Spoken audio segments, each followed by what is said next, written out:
Hey everyone, welcome to this first ever Car Dealership Guy Industry Spotlight episode. I'm your host, Sam Dark, and I also happen to be COO here at the Ziegler Auto Group. And we're coming to you from Ziegler Studios atop our headquarters here in Kalamazoo, Michigan. So Yossi and I have talked about this podcast for a long time, and I am pumped today to bring you episode 1, our very first episode. And I'm also excited that you've chosen to invest time with us. So what can you expect today and of future episodes? So we believe that the auto industry is one of the most innovative, adaptable industries in all of the American economy. And one of the things that makes us that way is we as dealers do a great job of identifying obstacles to delivering our best experience to every customer. And we do that by identifying solutions to those obstacles and oftentimes partnering with vendor partners or implementing our own processes to do that. So what we want to do is highlight a dealer with a challenge and then highlight a system or process that overcame that challenge, a sort of best practice session. It's kind of like Shark Tank for the auto industry without the drama and with hard key takeaways that you can immediately implement into your own business. And we want your feedback. What are some of the challenges and obstacles you're facing? And what are some of those truly innovative products that you've implemented to help overcome those? Share your thoughts and ideas on this and future episodes following the email link in today's show notes. Well, let's do it. We've got the CDG logo. Let's get to the first episode. Today's first episode is sponsored by Auto Hauler Exchange. A shout out to them for sponsoring us today. And today I'm thrilled to have two amazing guests with us. Royce Neubauer, founder and CEO of Auto Hauler Exchange, and dealer Denton Gupton, the used car director at Volvo Cars Mall of Georgia and Marietta. These guys know their stuff. And we've got a great conversation ahead about an area of the auto industry that you might not think of first when you think of overcoming obstacles and challenges. Today, you'll hear things like why relying on your shipping guy might not be the best way to get that vehicle from point A to point B. How Denton, as a dealer, became the number one Volvo CPO dealer in the country for multiple years now and counting. Why the auto industry often pushes back against tech-based solutions, shocker, and why that needs to change. And lastly, how trucking is actually a lot like the stock market. It's an interesting comparison. Well, we've got a lot to unpack today. Thanks for joining us, and let's dive into this first episode. Denton, let's start with you. So you're in the used car business. You have developed a brand and a reputation within Volvo, having set a ton of records with CPO. Talk to us a little bit about I heard you say used car manager of all the roles you've had in the auto industry is your favorite. What have you done in the used car world, and why is used car manager your favorite? Used car manager is my favorite. I do love people. We are in the people business, but I'm a lifelong car guy, and I just love. I love the cars. I've been passionate about Volvo. I grew up with Volvo. Sure, but do I like Ferrari or something? Yeah, absolutely. But Volvo to me, it's a niche brand. It's high line, and frankly, the customers have really just been excellent to work with. Um, as far as used cars go, the brand has grown tremendously since the dark days of like the late aughts. And we've had a lot of really just great new product, and even the current product, like XC90, XC60, our core lines, they're still very much in demand. So yeah, I mean, it's Volvo's been a good brand to work with on the used car side. So in your climb and in your journey to become the best CPO dealer out there, which you've been recognized multiple years for that, what would you say is like the biggest tip that you could share with our audience to achieving that? That's no small feat among all Volvo dealers. No, I appreciate that. It's a corner of the market. A mentor of mine, he'd point to the edge of the desk, and he'd go, "You see that?" Like, yeah, my desk. He said, "That's a corner of the market." And it sounds kind of cheesy, or it is cheesy, but yeah, I mean, I do like to do that and know your audience. I mean, know what your clients like. We do carry a fairly large inventory, but we are on a 60-day term, pretty standard for our industry. So, they're not all going to be winners. But, basically at the end of the day, if you make more than you lose, you're doing great. What's your biggest source for used cars to meet your 60-day turn? Yep. So a lot from Volvo has a private store with Mannheim and Mannheim 360, Volvo 360, and that's been tremendous. So it starts off as a closed sale. A lot of these vehicles are lease returns. So there's some rentals and a few like company executive cars, brass at, whatever you want to call them. And these vehicles are located instead of mostly at physical auction locations, where there might be, I don't know, 2,000 cars. These are actually located at dealership lots. These are lease turn-ins that clients have turned in, and there's a third-party inspection service comes out, the car gets posted, and it's only Volvo dealers bidding on these cars. So I would say 95% of my inventory that is purchased comes from that source, Volvo 360. It's almost the elusive customer trade-in, which is awesome. So. Yeah, very close. And you do have to pay for it. Of course, I'd much prefer a trade-in. But we are having to. The problem is, with a trade-in, the car, there's no transportation cost, there's no auction fee, there's no condition report to worry about. But with these cars, I've got to worry about that. I've got to. You've just got a lot of variables that when you buy a car from auction. Of course, we're on the Car Dealership Guy podcast, a lot of industry professionals here. I'm not breaking any new ground. But yeah, unfortunately, with the way we were at one point 3-to-1 used to new. So if you're selling so many more used cars than you are new cars, obviously, yeah, you're getting some trade-ins. But if you're running those kind of numbers, you have to bring in a lot of cars from auction. Yeah. Well, that brings us into our topic today, right? So vehicle logistics. And I'll tell you, I did some homework on the conversation today with our team. So we have 41 stores across 4 states, 2,700 employees, and moving vehicles it's a significant part of winning in used cars, right? And you kind of ran into a problem that I see as typical in our industry. Talk to us a little bit about the problem that you ran into that preceded the solution. Yeah, Sam. So I've had multiple problems. I think it's charitable to say I had one problem. It's frustrating. So when I started off doing used cars, again, when you're importing so many cars, I had to find out how to get them here.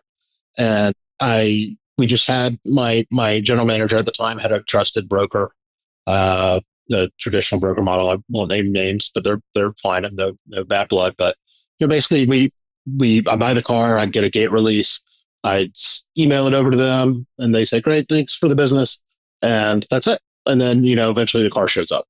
So was working fine. We did that through my start in 2019, 2020, 2021, and then I felt like my bills kind of kept increasing. Hindsight's 2020. I had a problem, but I didn't know I had a problem. And it's not just like total cost outlay, but I really had just little control, and it was cost and maybe some delays. And these cars were maybe taking a little longer than other dealers might get a car from a certain location. But in our dealership world, I don't talk to the used car director of the BMW store, down the road, or I don't talk to the guy at the Mazda store. So, we really don't. Frankly, up until the Car Dealership Guy podcast, I haven't found at least a great source of industry professionals, sharing best tips, best practices, that sort of thing. So I switched to another broker. Another broker called me and said, "Hey, man, I see you bought a car in, Mannheim, Orlando, and I can save you money. I can get it to your door for $300 or whatever." So, all right, fine. I'll give you a shot. Yeah, I could do that. So I did that, and I'm like, okay, cool. Yeah, I saved $40 off with. And then sometimes I'd use a certain carrier that's integrated with Mannheim. You click 2 buttons and boom. With that one came a lack of accountability when there was a billing dispute. I was quoted something and I was billed something else, and it was dramatically different. And what was so frustrating about that is you go through the call center, and I can't imagine there's anybody on this earth that enjoys dialing in. Press 3 for this. Leave stuff for this. And in our world, you don't have time to sit online. I don't, because I'm making this phone call. I'm trying to make this phone call. I've got to make customer calls. I've got 2 people in my office. I've got, whatever else services asking me Hey, did you know this car needs time? I've got six different things going on. That's how it is in car business. Okay. Not a complaint, just it's how it is. And I truly don't have time for that. So fired them, and then so kept using that broker that I had been using, and the second broker. And then we ran into an issue. We had a transportation damage claim. So the car comes in from South Florida, and it's not crazy, but the bumpers all scraped up, the taillights are cracked, and I take pictures of it. I call, text my broker, email him stuff, and for some reason, I sent him a body shop estimate because that's where I'm going to take it, and he said, "Oh, that's way too high." You talk about, like, this is a body shop, and this is you look at the rates and publish the rates, it's standard. And basically, like, a broker is negotiating with me and telling me, no, I need to go get a junkyard taillight. And we have certain standards here frankly, at a Highline certified store. And I can't just like buy a junkyard taillight with my credit card and we have processes and all that. So, well, and by the way, Denton, as used car manager, like, your job isn't to sit and recon cars that have transportation damage. Your job is to go out and deliver a vehicle, put it in your inventory, keep up with your day turn, keep expenses low as possible. You It's fascinating to me, and I saw this as I talked to my own team. We make decisions about transportation because we know a guy who knows a guy. And is that any way to make a business decision?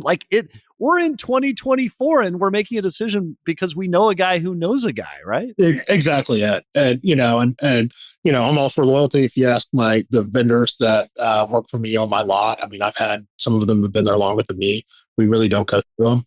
But for some reason, transportation has been a thorn in our side. And I've cycled through more transportation solutions than ever. But that brings in Royce, right? With Auto Hauler Exchange and your unique solution. And your solution, Royce, is to get rid of the guy who knows a guy, right? Yeah, definitely. Thanks for having me, Sam. Den, great to see you. Um, I was the guy, right? So I've been on the brokerage side of the world for about 25 years. And when we started moving cars to our brokerage, I quickly realized that the broker in the vehicle space is the problem. There's too many of them. They're blocking the supply of opportunities from asset-based trucking companies throughout the country, right? So our goal was to truly drive efficiencies for the dealership, take the headache of logistics off their desk. Denton's job is to buy cars and sell cars. His job isn't to go chase around trucks and chase around drivers and figure out where the vehicles are. So that's where our technology comes in, and our technology manages all those little intricacies that the logistics world is, right? And I think one of the biggest misconceptions in the space is a lot of people feel that brokers are handling all these problems behind the scenes.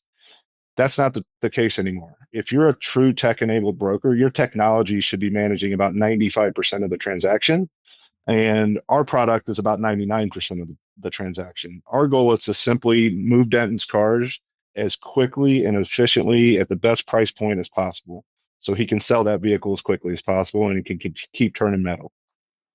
And Denton, you found that to be true, right? You're sitting on the phone trying to negotiate damage with a third party, and they've got no say. They can't do it, right? They got to go back to the carrier. They're in the middle. exactly. And I'm like, there's got to be a better way. And It's inefficient. it is truly inefficient, and the market finds efficiencies.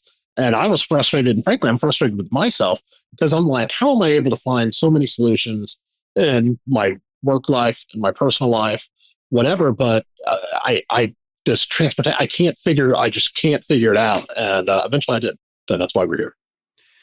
So Royce, you were in the brokerage business, as you say, and you realized you were part of the problem. You say that needed to be kind of technologied out. Give us the practical, like, if you're Denton, how is engaging with your solution? How does it take that middle out, and how does it solve the problem that Denton's talking about here with the damage and whatnot? being in the brokerage space for as long as I have, I've never felt comfortable being the middleman. I've never felt comfortable negotiating against my customer and my carrier, right? That's what brokers do. I'm going to negotiate against Denton as a broker to make as much money off that transaction as possible. My goal as a broker isn't to get that car to him as quickly as possible. It's to make as much in the middle as I can. So what our product does is it alleviates that negotiation. So when Denton's pushing VINs into the auto hauler exchange, our system will aggregate an ideal rate for him based off of market standards. And it's that market that day. What a lot of people don't understand about logistics is they think if I get a set price in January, it's going to be the same price in June. That's not the case. Trucking rates fluctuate just like the stock market does every single day. It's a commodity. It goes or up just and like down. used cars for that matter, right? I mean, Exactly we get right. that. That's the used car business. Yeah. Exactly right. So what we're trying to do is allow Denton to have access to tens of thousands of carriers nationwide. So wherever he's buying cars, that market's going to give him an idea before he makes that purchase on how much it's going to cost to ship that vehicle. So then he can make an educated decision like, you know what, that's a good price point. And I know I'm going to get that car quickly because the auto hauler exchange has produced those results over and over and over again. And the reason our marketplace allows for the shipments to move so much faster than the brokerage model is because there's no negotiation. As long as Denton is marketing his vehicle opportunities, his shipment opportunities at a fair market price point, that car is typically going to move within 24 hours of post. The brokerage model isn't concerned about moving that car like that. They're concerned about, let me go find the cheapest truck. And if my customer is going to give me 10 days to ship that car, I'm going to shop for 8, 9, 10 days until I find the cheapest truck to make my biggest margin in the middle. And one of the biggest obstacles that we've had to overcome is that mindset of, well, I've got my broker, they're handling all my headaches for me. I don't want to be the one handling those headaches. And getting our customers to really understand that there shouldn't be a lot of headaches, number one, right? If your broker's handling all these headaches, well, they're probably causing most of them. But there shouldn't be a lot of headaches. And if there are headaches, it's best to sync the two parties involved directly together rather than having a middleman chasing both sides of it. So and Royce, manipulating the conversation. Take us down the road of this damage, right? So a vehicle shows up damaged. The transportation has been arranged through auto hauler exchange. What does that look like at that point? Yeah. So typically, and it just depends on the broker you're working with, right? So if as a broker, you're responsible for that damage, you have to take that credibility. You have to take that responsibility. Typically, a broker is going to pay a claim and then go chase the carrier for their insurance claim. The problem is a lot of brokers in the space aren't vetting carriers accurately. So they don't necessarily know if the carrier has the right insurance, the right authority, the right DOT safety ratings. Our system is aggregating these carriers daily. So we're tracking their insurance to make sure they've got the proper amount of coverage. They've got good, solid insurance to pay a claim if there is one. And then secondly, we're tracking their DOT safety ratings. We're tracking their VINs of their trucks and trailers to make sure they're not double brokering shipments. Big problem in the space, especially when theft is involved. But if a claim happens on the auto hauler exchange, we do have a claims management team. And I think we've had a couple of small little dings in there, with Denton in the past where Frank has to step in. And there have been times where we went ahead and said, you know what, Denton, we're going to take care of that. And then we're going to go chase the carrier. We've got their insurance. It's a simple transaction for us. We're just going to file an insurance claim against the carrier. A lot of our carriers, though, because they're seeing so many opportunities in the exchange that they did not have access to in the past, that they're paying the claims up front. They don't want it to hit their insurance for obvious reasons. Insurance is the biggest scam in the world in my mind, especially when it comes to freight and things of that nature. These guys get killed if they turn in a claim. So a lot of the carriers, I knock on wood, we haven't had, many claims since we launched Auto Hauler, but the ones that we have had, if the carrier's kind of in a tough spot, we'll go ahead and take care of the claim and we'll file against their insurance. But 90%, I'd say 95% of our carriers that have had issues, they've went ahead and paid the claim immediately to the dealership because they don't want to file a claim against their insurance unless it's a big deal, right? Unless they completely destroy a car, if there was an accident. But most of the small stuff, like this situation Denton's talking about, I mean, there should be no conversation there. It's yeah, Denton, we'll take care of it, and we'll deal with the carrier. And by vetting the carrier properly, that helps you. That helps you, and you vet it every day through your technology and through Every your single system. every single carrier, yeah. So one thing that I was super fascinated with, as I was reading about the company, not only do you provide this service to dealers, so you quick turnaround, monitoring, and whatnot, but there's also a huge benefit to the shipper, right? Or to the shipping company, to the trucking company that's actually moving that vehicle. Talk to us a little bit. Like in the auto business, we love leverage. Like we like to understand what's the point we can use to help get that payment made or get that car delivered faster. You're you say you're paying the truckers more to move that because you're eliminating the middle guy.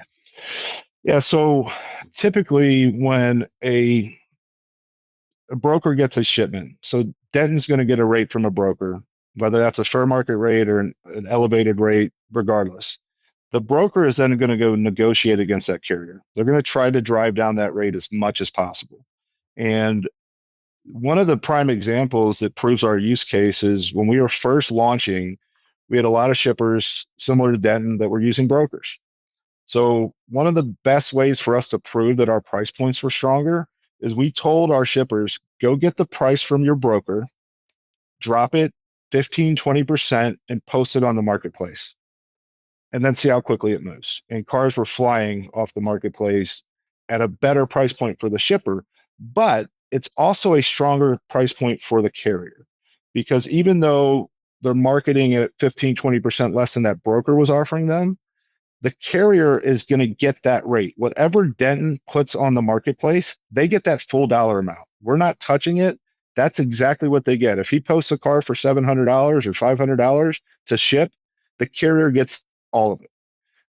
In the broker's model, if Denton hands me a car to ship for $700, I'm going to go try to sell that to a carrier for 400 or 500. Right. So I'm going to knock that rate down. And the way our product moves, it also allows carriers the opportunity to maximize their trailer capacity. So if Denton, sends me 4 VINs to pick up, I'm going to try to find a 4-car hauler. And if I can get one, great, as a broker. But if I find a 5-car hauler, I'm going to tell that carrier, no, you're only putting 4 cars on your trailer. Don't try to stick another one on there. I'm buying the whole truck.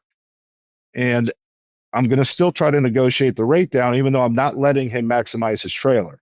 Within the auto hauler exchange, the carrier decides what goes on their truck. As long as they can hit the pickup and delivery windows that the shipper and receiver require, they can go ahead and throw a 5th car on that trailer because that's the goal here. The goal is to drive down costs for shippers, to speed up time to lot, but also for carriers to generate more revenue.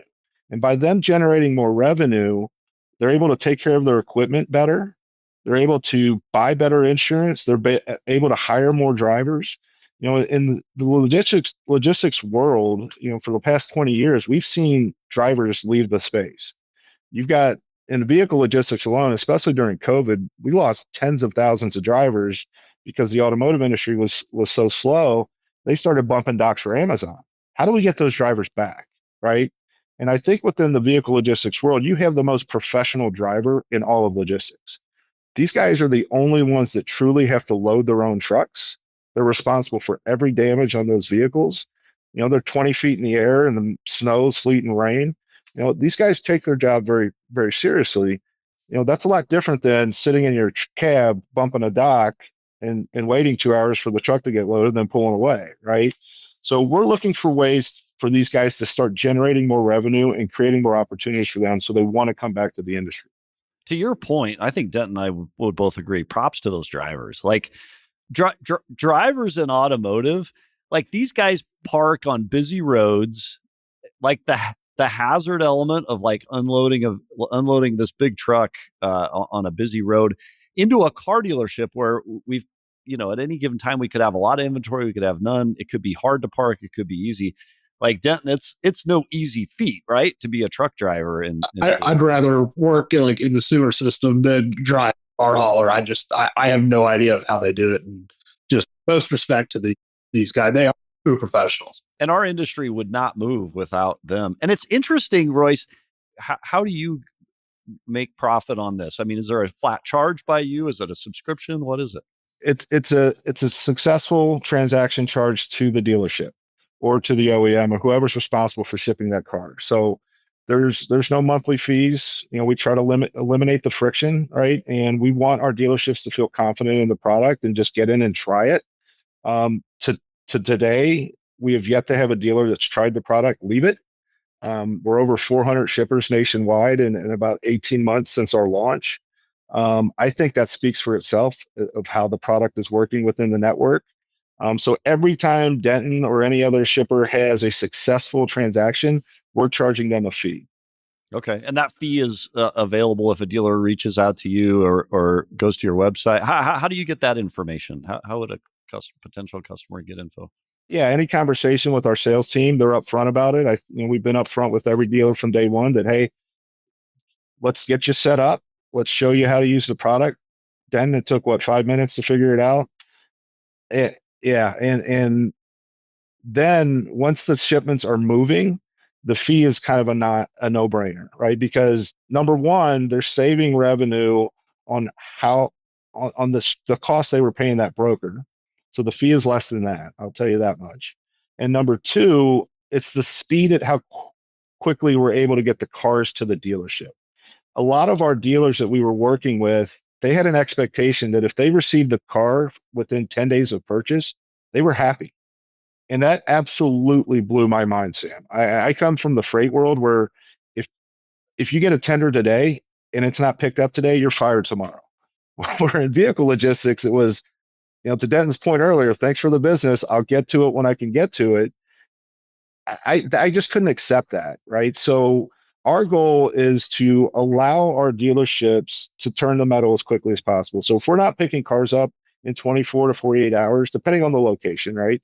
There's some rural areas it takes a little bit longer to get a truck in there, but most auctions are in populated areas, right? So if we can't get a truck in there within 24 hours, if the product can't get a truck in there within 24 hours at a fair market rate, then either the rate's too low or we don't have enough supply in that market, right? And we're a young company. We're 18 months to market. We've been growing our supply each and every month. I would say this: we don't really market to carriers. It's a lot of word of mouth, and we're over 4,800 carriers in just the first 18 months of launch. To put that into perspective, my brokerage shipped cars for 4.5 years, and we only signed up 4,000 carriers in 4.5 years. And that was with a big marketing budget and very aggressive phone calls trying to find carriers around the country.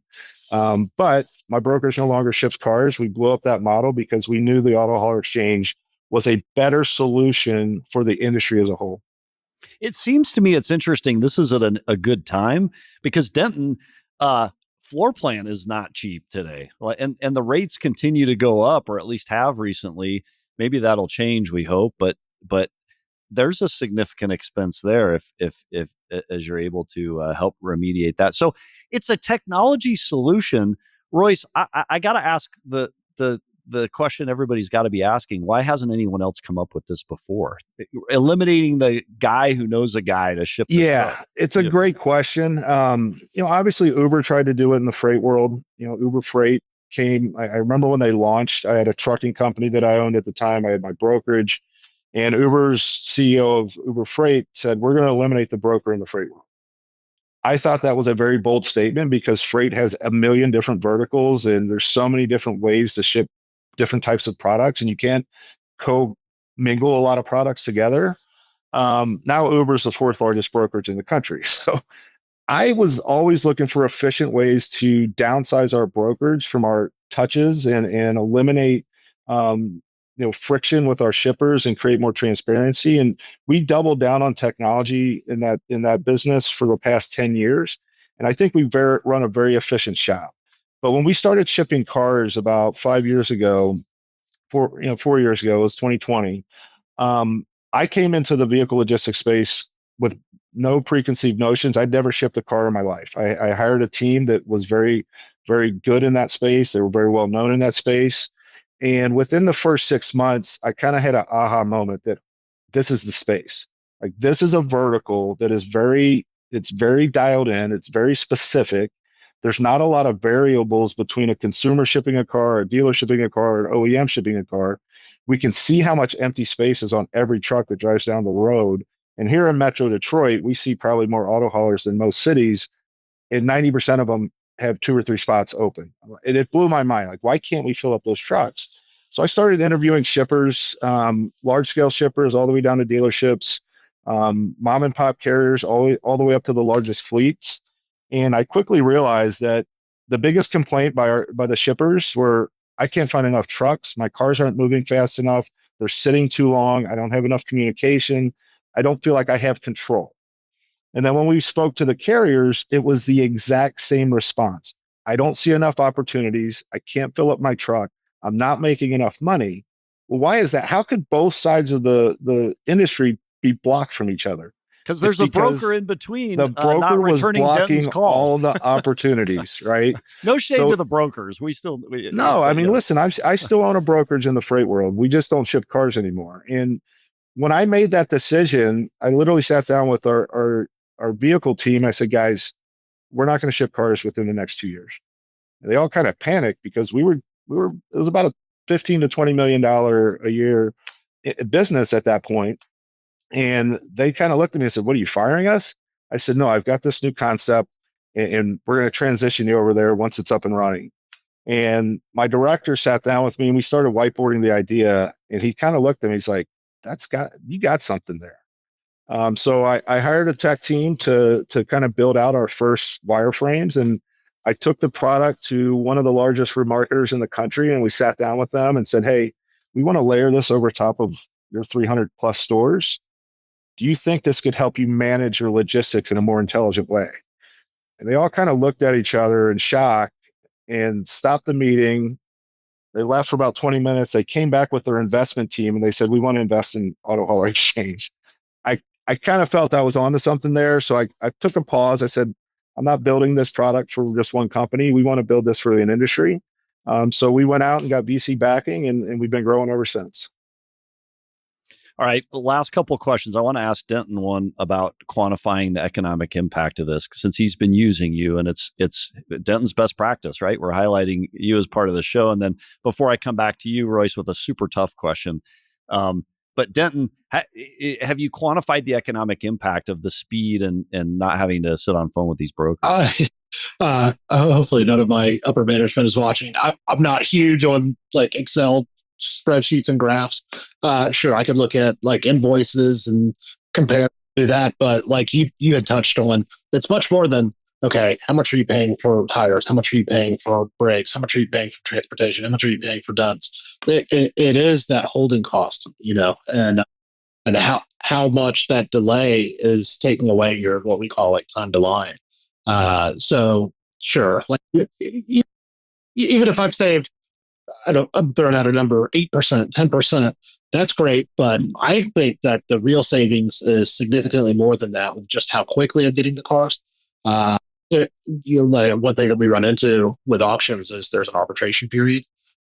So generally it's basically 10 days you've got from the date the hammer drops.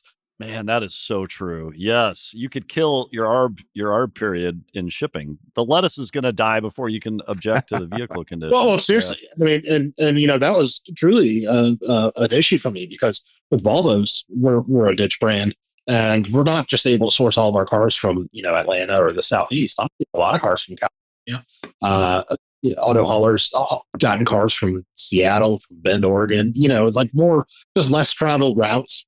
And I have to have that car. I don't care if it's coming from Tacoma, Washington. That car needs to be on my lot within 10 days. So I'm not liable and on the hook for damages that I didn't cause and the auto hauler didn't cause. Yeah. Shipping it like it's lettuce. I love it. So, Royce, I went to a few members of our team. I talked to some other people within the industry, just kind of explained what you're doing and this technology.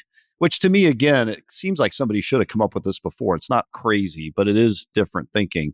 And here's the response I got. That'd never work. I know a guy, right? I trust my guy. Like, yeah. What do you say to somebody that says, "Hey, I've been doing it this way forever. That technology is not going to work. I can't call my guy up, whatever." Why are people skeptical? Right. I'd say I used to go to Blockbuster Video and pick up a video and take it home. Now I use Netflix, right? I mean, there's always evolutions in our life, right? And change management is a term that a lot of people use. It's scary. People don't like change. They're afraid of it. I think it's natural. I've never had that mindset. I'm always looking for something to be better, more efficient, more intelligent, more transparent. The one thing we tell them is we're not trying to eliminate your guy. Like if you've got an asset-based trucking company that you're working with and they're able to satisfy your needs within 24 to 48 hours every single time, great. You've got a great solution. 99.9% of the dealerships that we talk to don't have that type of solution. So our concept with them is, listen, the first time your asset can't get to a car in 24 hours, go ahead and mark it on the exchange. Just try it, right? And we've eliminated the friction by not charging a subscription fee, by not charging an onboarding fee, and we're only charging on the successful transactions. And about 50% of all of our dealerships have come to us via reference. I know Denton sent a few to us, just through their 20 groups and through their networks and just talking to other dealerships. And when somebody says it can't work, I ask them, why not? What do you think your broker is doing for you that this product won't do? And what are the reasons why you're telling me it won't work? And the goal for me is really to get them to really think differently about their logistics. And Denton mentioned it a minute ago. It's not the actual cost to go from point A to point B. It's the holding costs, the depreciation of the vehicle, the interest you're paying, all these little ancillary costs that add up on every single transaction that you're not really thinking about. You're just thinking about, well, he's charging me $50 less or $10 less to ship that car, and it's taking me 12 days to get it. But it was, hey, I saved $10, right? So we're trying to get their minds beyond that so they can look at the holistic view of that transaction cost. It's not just the shipping cost. So you mentioned assets, and that infers you ship anything. What's the strangest things you've shipped recently? Last question. Bizarre thing.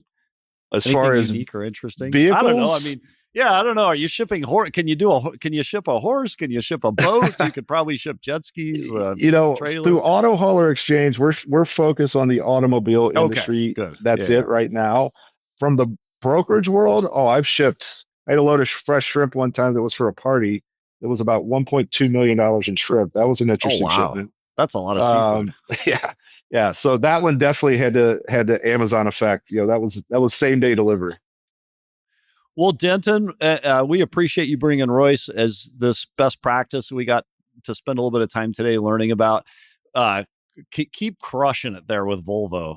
It's cool to hear your success. It's cool to see how I believe that in the automotive industry, we're unlike any other industry, that we find unique and creative solutions, and we pivot where we need to, and we evolve where we need to. And you've proved that you've increased your used car operation profitability by decreasing your time to shipment, and you found a heck of an innovative solution. And Royce, thanks for coming on today to share this solution with us. And as we wrap, where can people go for more information about this solution, Auto Hauler Exchange? Yeah, you can come to www.autohaulerexchange.com. Our sales director, Frank Zombo, and Jake Burkle are both on that site. They'll reach out to you, or you can reach out directly to them. We have, an information screen that you can fill out if you're just, inquiring and have questions. But I venture you to really think differently about your logistics. It's not just the cost from point A to point B. And it's great if you have a guy or a gal that you've been working with for years. I challenge you, though, to try something new, to try something that's going to drive more revenue back to your bottom line, and it's going to get vehicles to you much faster than your current model. Awesome. Well said. Thank you, everybody. Have a great week. Thank you, Sam. Thank you, Royce. Sam. Thank you, Dan. Appreciate it, bud.